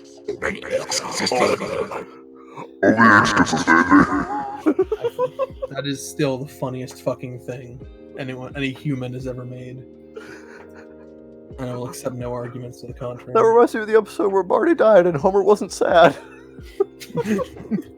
Homer wasn't sad. What is my character arc in this episode? Marge. Okay. Let's not just like read the whole thing. Save that. Y'all can go find it for yourself. You know? Right. Yeah. What the fuck? So, High Guardian Spice still happening. Yeah. I saw. It doesn't look like Total Butt, I guess. Did they put out a preview? I didn't see it. Yeah, they actually showed the animation this time. Oh yeah, the whole 5 seconds of animation, dude. Love it. It looks okay. Just okay. Look, dude. Look. I'm not saying it's going to be a terrible show, but announcing your series like over a year in advance with a non-indicative and highly tone-deaf reveal trailer talking about how what was the word they used? Diverse your writer's room full of white women is. Yeah. Forgetting about it for an entire year, and then having that resurface as part of a montage of much better looking shows does not give me any indication that Crunchyroll has much faith in this. I just want to know, why can't they just like not call it Crunchyroll Originals or just create a new division and just not put it under the Crunchyroll thing, or just put it under VRV Originals? Yeah, put it on Verve. God. Yeah, like, I mean, like, is there really a difference to that point? It's all elation. yeah, I mean, I know like people are gonna come up to me going like, "Oh, well, what about Ruby?" No, Yeah. Yeah, well, I mean, like, it's all branding, you know? Like, we get upset about the Netflix originals thing, but it's like, whatever. It doesn't change the show. Yeah. Yeah. I mean, you say that, but you're gonna get really mad the next time it happens. Yes, I am. Yep. You know me so well. You know what? Weirdly, I do. I wonder why. Nobody tell them. A Netflix original series, I guess, even though it was created by a different company. Well, okay, when it's like funded by them, I get it. But I think what pisses Right. people off is when like they're licensed something that already existed, like Nanatsu no Taizai. Mm-hmm. Yeah. Yeah. Or fucking Neon Genesis Evangelion. Yeah. A Netflix original series, even though it came out in 1995, like a couple of years before goddamn Netflix. Okay, I'm seeing the High Guardian Spice clip here. Yeah, the animation's not terrible. Yeah, it's okay. It exists. Look, here's the thing. It looks. But that wasn't my problem with it. I didn't look at it and think, oh man, the animation's gonna suck. You know. Or CalArts. Yeah, I believe VZ Mark II. I think it was VZ. Might have been VZ Mark 1. We're not sure. I think he described it best as, or maybe it was Neo. It was somebody I know on a different fucking server. But they described it as like an unholy love child between Little Witch Academia and Steven Universe. Yeah. Kind of not wrong. And I'm going to be honest, even if it is, a decent show, I kind of feel like I would be getting a better experience just watching those two shows individually than watching this one. Yeah. Like, there's nothing about it thus far that I've seen over the last year and a half that indicates it's something that I am going to enjoy that I can't get somewhere else. Well, here's the thing. And better. For the whole Originals initiative, I feel like they just they stepped out with the wrong foot. You know? Yeah. If they had stepped out with Noblesse or Tower of God or stuff people actually wanted, they would have had a way more positive reception than this original thing that is unproven and doesn't look like what your audience is into. Yeah. Yeah, or kind of contradicts, like, you know, the whole Crunchyroll's support the anime industry initiative kind of thing. Oh, fuck. That's a Or whole other line- norms. I'm supporting it so hard. I'm supporting the anime industry. Yeah, that $99, that $9.99, that $9.99 a month. It's getting us somewhere. Oh, I'm gonna support them all over the face. When really you're just lining Crunchyroll's pockets. But but like I said, that's By this analogy, you're just ejaculating directly into their pockets. And on into the studio's pockets. Yeah, exactly. Yeah, you gotta ejaculate in the right place. You know? Hey, how's that new rec room, guys? Yeah, or the or that thing that we're just going to flex on Instagram about. Oh yeah, they made their office look like Shinjuku or whatever. You know what's hilarious? Apparently, the Kana for like a I'm parent. gonna support. Oh yeah. You know what's hilarious? Apparently, and I'm not sure if it was on NTR Radio that pointed this out or someone else that pointed it out. Apparently, the Kana for Crunchyroll is actually horribly mistyped. Apparently, yeah, I saw that on Twitter. Yeah. It reminded me of the office the Game Grumps had, where they made it look like a Japanese night market, which they moved out of, which must be really sad for them. Oh yeah. Yeah, you put all that effort into making your office look aesthetic as fuck, and then you got to move to some other place. Yeah, that must have been like, oh man, we put all this money into this, now we gotta move. Man, whoever gets that space next is going to be so happy. No, I've actually heard that like it was like some fucking boring ass office that took it over, and they're like renovating the whole thing. Damn. Yeah, what fucking killjoys? Fuck those guys. Fuck whatever fucking like insurance firm or fucking bullshit real estate whatever took over that place. Right. The moral of today's podcast is that we don't like real estate agents. Yeah. Yeah. Fuck real estate in general. It was a subtle theme developed throughout. Might have to squint to see it, but it's there. Yeah. Everything's getting fucking canceled. I don't know if you guys have noticed. Or getting postponed or whatever. Yeah. Thanks, Corona-chan. Yep.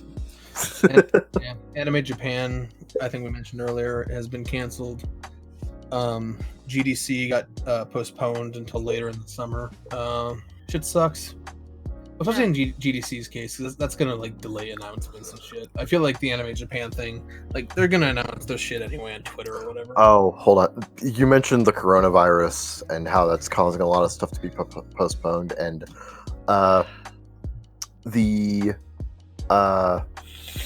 someone mentioned Akira, the 1988 movie. Akira is a 1988 movie about an apocalyptic event taking place months before the 2020 Olympics, showing the WHO advising Japan to postpone the Olympics because of the pandemic risk. Realizing Tokyo is hosting the Olympics in 2020, months before the Olympics begin, the coronavirus appears, and the WHO is advising Japan to postpone the Olympics because of a pandemic risk. The Olympics is canceled. We live in Akira. I wonder what hilarious article Anime Maru has posted about the coronavirus. Illuminati confirmed. Hold on, going on Anime Maru now to find out exactly what. You know they have. You know they have. Let's take a look here. Anime. No, fuck Anime Maru. Here we go. Oh wow. I'm just reading something else. Yep, Anime Maru's visual guide to both coronavirus and interspecies reviewers. I don't get it. We're so clever. We don't know what it means, but it's clever. These McDonald's commercials are starting to get ridiculous. I love telling people that I used to work there, and then they're like, "I'm sorry," and I'm like, "No, back when it was funny." Funimation stops streaming services as every anime falls outside company standards. Okay, that was actually good. Yeah, that's pretty funny. Yeah. Epstein didn't kill himself, transported to another world. Okay, that's actually a good one. Yeah. Epstein was isekai'd. Ugly bastard ruins potentially good hentai. That's good. Kimono Friends to return as a podcast. Sugoi! Yeah. Well, This anyway. anime season brought to you by Red Shadow Legends. Wow. No. Okay, you get a couple of good ones every now and then, but Yeah. I just learned something weird, which is that the director of the Tower of God anime is the same guy who directed Transformers Energon. oh no. You don't like it?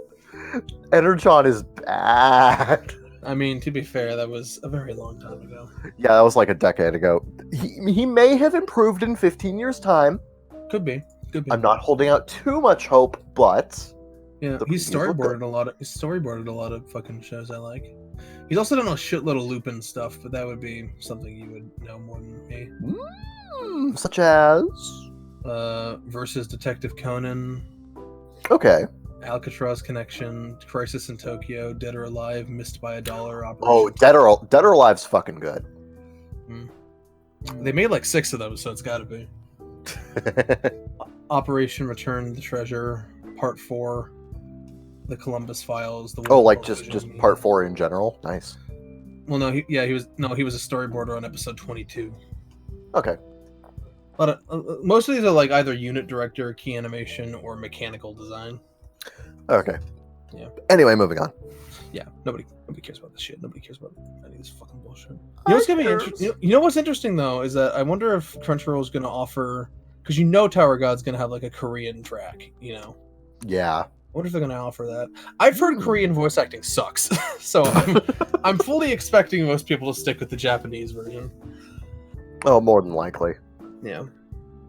We were talking on our Discord server, which you can join the link below, like a week ago, about how fucking cluttered the ReZero entry is now. Because they've got like the Portuguese dub, the English dub, the original broadcast version, the director's recut, and soon they're gonna have a second season. And then they're throwing the OVAs in there too, and they're throwing them in like where they would be chronologically, but only for like the director's cut. And then they're gonna dub the second season. Yeah, so that tab is a fucking nightmare. Oh boy! Like then the board game, like the ReZero listing has it lists like 152 episodes or something. Yeah. That's a little inaccurate, just a little bit. ReZero, 3 seasons in a movie. Yeah, you ever notice how? Well, it's gonna need more than that. But you ever notice how? They always, whenever a dub is added, they always put it like before the original broadcast version. What are they trying to imply? What are they doing? What's going on? Can I speak to the manager? Okay, Karen. Only if you wear glasses and cut your hair in a very specific way. Can I just say, I really hate white women for ruining that haircut, because I really like that haircut. But why do they got to be so white about it? Thank you. I know you've been waiting for someone to say it. The brave soul who'd speak out amongst the crowd. Stunning and brave. How dare they hijack the very gay pixie cat? People have told me that I am an inspiration to them. Nobody believes me. ReZero Monopoly. How would that even work? That'd be interesting. What would be like the boardwalk of ReZero of Lagunica? Yeah. That's my first question whenever like a Monopoly scenario is proposed. I'm like, what's the boardwalk of this place? What's the boardwalk of Scooby-Doo? Scoob! So many different versions of that. I used to joke that the residential areas of my town sound like Monopoly board pieces or places. Really? Yeah. Now. Yeah, because it's stuff like Piccolo Plaza or the Waterway or Branson Estates. That literally just sounds like you live in the Monopoly world. What the fuck? I feel like I do some days. Like just off-brand Monopoly. Yep, I feel like I do, and I feel like I'm losing.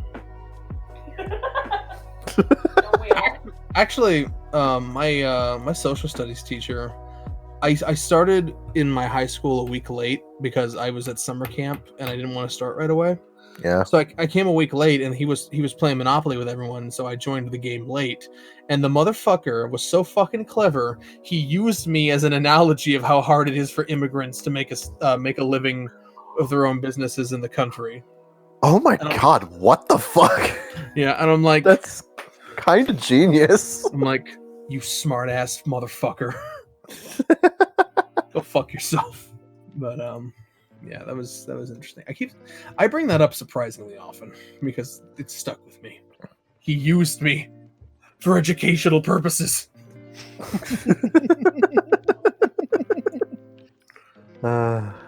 So, do we have email? That's right, we do. Yeah. I forgot. Sorry. Yep. All right, loading up the email. Computer, load up email. Your ass smells like ass. Yep. Just a reminder that you can submit your own comments, questions, concerns, and topic suggestions, and maybe even love letters and confessions to bakagaijin@gmail.com to be read aloud on the show. This email comes to us from Creator Sama. No idea who that is. Love music, senpai. Question number 1. What the hell is wrong with the both of you? I'm assuming the two of you, because I'm perfect. You had to send this on the episode where there are 3 people on. Damn it!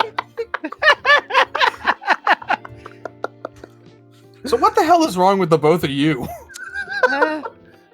Look, I don't think they've been able to find a classification for exactly what's wrong with me. I'm fairly certain it's also terminal. Yeah, I've yet to generalize a name for it. There's something up with you. There's a variety of things I could bitch about for at least 6 hours, but I don't. It's not all encompassing, you know. It's multifaceted. I've been fucked up ever since I can remember. That's all. Yeah. See, what's wrong with Cube is that he worked at Walmart for too long, and now he's just got problems. Yeah. You're not wrong, dude. You're not wrong. It's the curse. It does things to you. Question 2. Once you go blue, there's nothing you can do. Yep. Pretty much. Once that Spark logo is over your head, there's no turning back. I'm so angry because I kept my vest thinking that one day I was going to sneak back in and steal something. And then they changed the fucking vest. Yep. Oh, I fucking hate this. Oh, man. Man, why do they gotta foil me at every turn? Oh, wow. Yep. Question number 2. Do you only do movie review podcasts or do you cover other things? We cover mostly other things.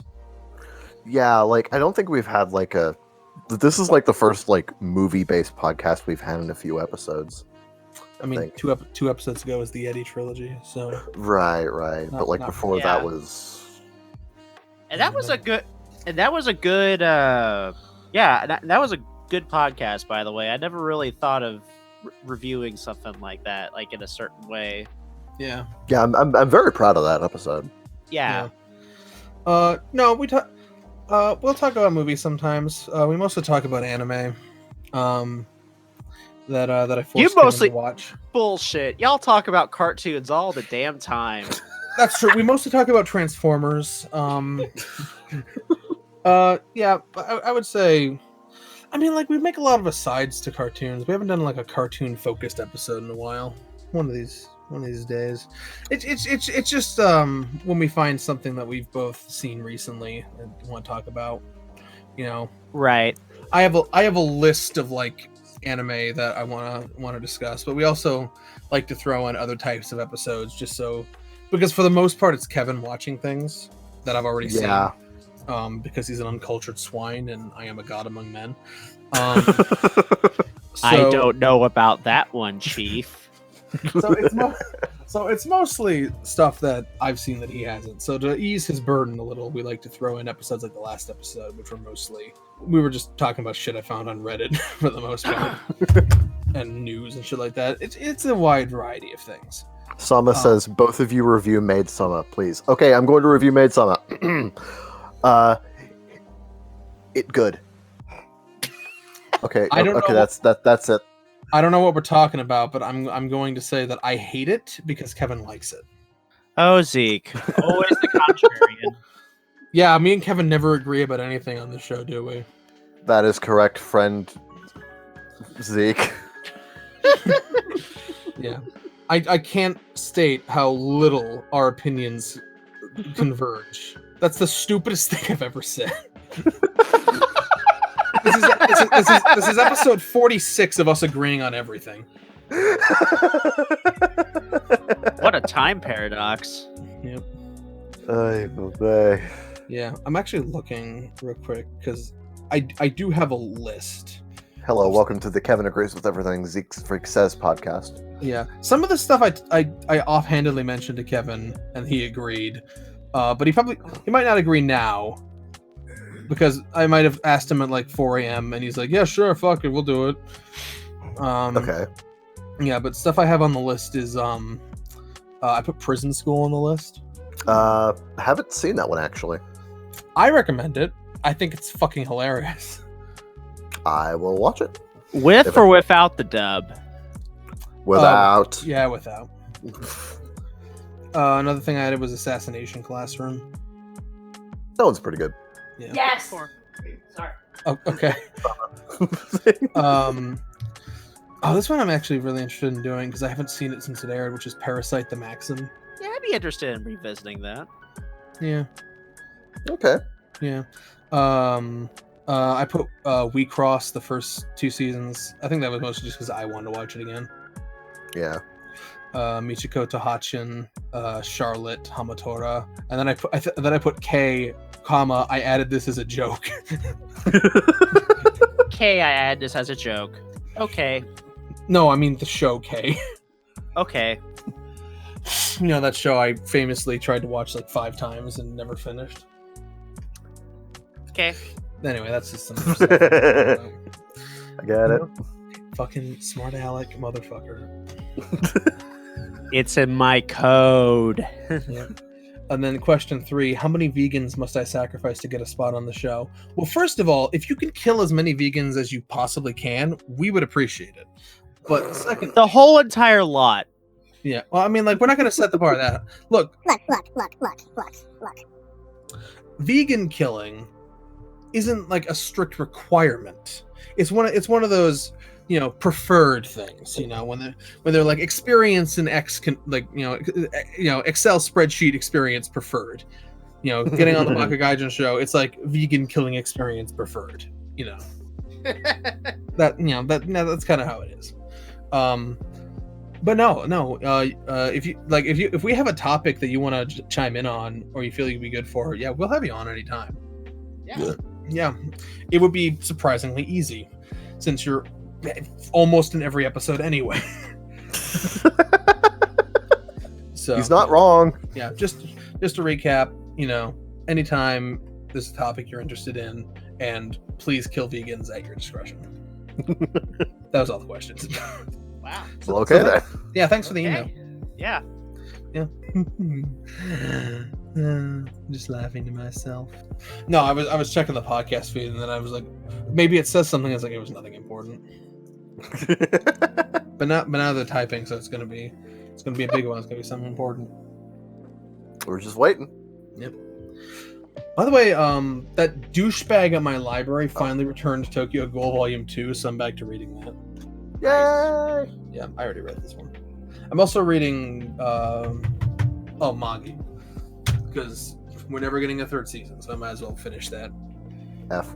It's funny, my library doesn't have much, but they do have all 38 fucking volumes of Magi. Nice. Oh yeah, same over here. Like, they don't got a whole lot, but they have every fucking volume of Berserk. That's a good one to start reading. Yeah, teach it to your kids. No, God. Jesus. Whole fun for the whole family. You know, it's an implicit goal of my show to corrupt the youth. I'm just saying. There's nothing. Baka Gaijin show, corrupting the youth, one anime at a time. Exactly. There's nothing I enjoy more than breaking a child. Anyway, this has been the Baka Gaijin show. Please like, comment, and subscribe.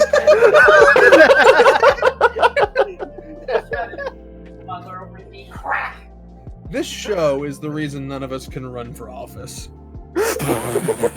Oh yeah. Like I'd want to. Yeah. Yeah. I worry about the future sometimes.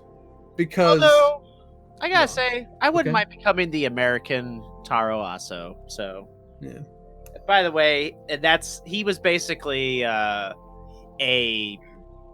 Japanese politician that openly was open about his anime likings, that kind of thing.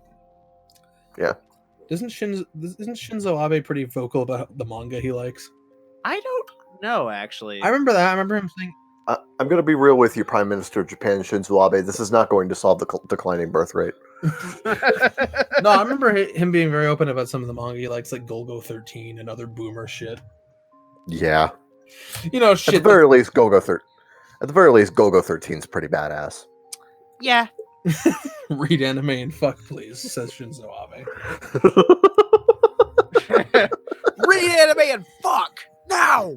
My brother got just today at the flea market bought a old Japanese war sword with a fucking sheath that doesn't fit it, but it was interesting.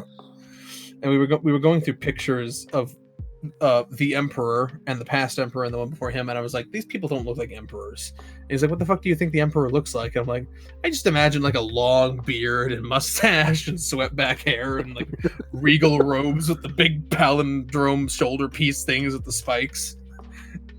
Right. Yeah. Now they just wear suits, and I'm like, that's fucking gay. Like, you're the emperor of Japan, the land of the rising sun. Could you fucking dress like it? You know? That's what Conform to vibrational stereotypes, damn you! I mean, when you put it that way.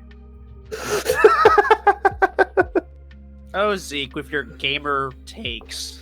Look, you can choose to interpret everything I say in the most comically negative way possible. Or you could recognize how awesome it would be if the modern day emperor of Japan dressed like a fucking emperor of Japan.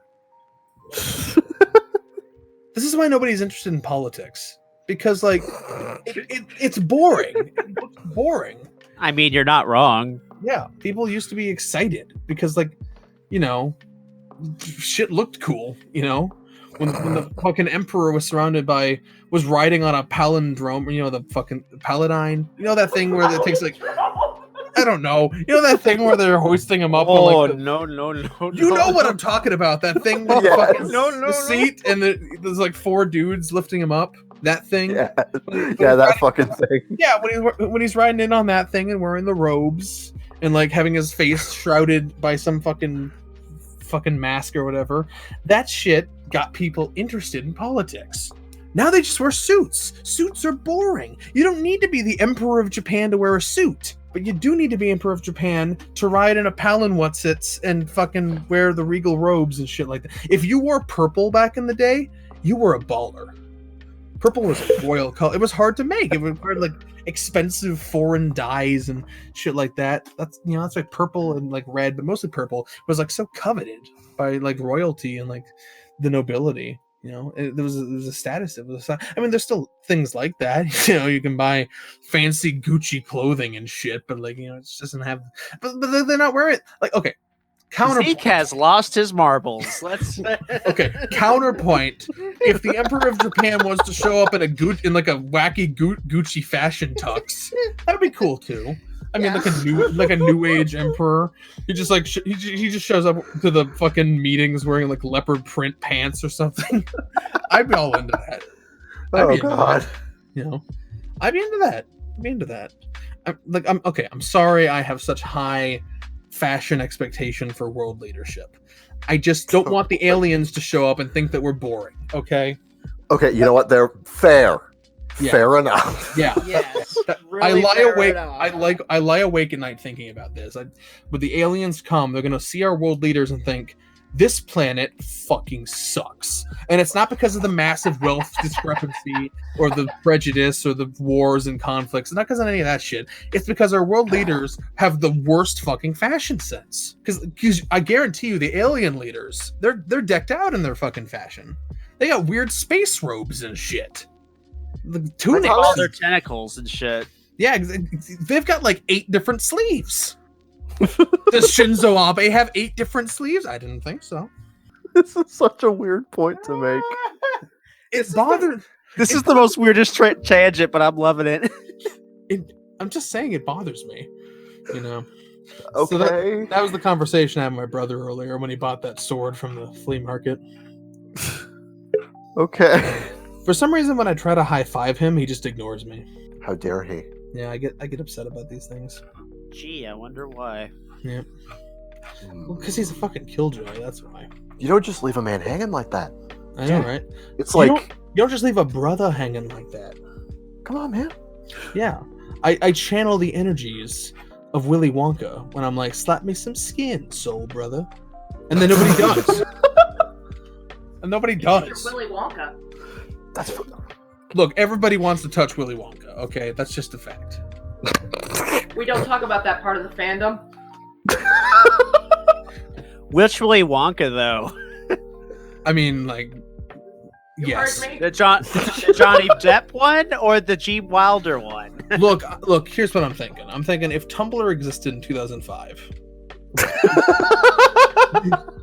I'm thinking Johnny No, Depp I'm pretty really sure want LiveJournal would have some words for you, sir. that. That's Oh, true. God. That's true.